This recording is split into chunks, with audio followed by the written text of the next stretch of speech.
लोगों को क्या संदेशा देना चाहोगे?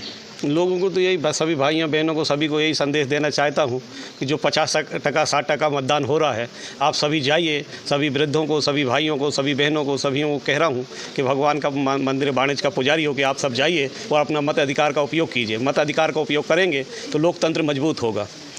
सभी जाके अपना मत उपयोग का उपयोग करें। ओके साहब, आपનો પરિચય? મારું નામ પડિયાર સુરસિંહભાઈ જયસિંહભાઈ, જિલ્લા પંચાયત સંચાલિત ગીર વિઠ્ઠલપુર પ્રાથમિક શાળામાં શિક્ષક તરીકેની ફરજ બજાવું છું. અત્યારે હું બાણેજ ખાતેની ઇલેક્શન 2024ની ચૂંટણીની કામગીરીમાં પ્રિસાઇડિંગ ઓફિસર તરીકેની ફરજ ઉપર મને નિમણૂક કરવામાં આવી છે. જે હું તંત્રને ધન્યવાદ આપું છું કે મને એક જ વોટ, બાપુનો જે એક વોટ અને 100% મતદાન થાય એવી જગ્યાએ મને જે કામગીરી કરવાનો મને મોકો મળ્યો છે એ બદલ હું જિલ્લા કલેક્ટર સાહેબ શ્રી જાડેજા સાહેબ એનો આભાર માનું છું. અને તેની તંત્રની તૈયારીના ભાગરૂપે જે તંત્રએ અમે તાલીમ દીધી છે એ તાલીમ પ્રમાણે અમે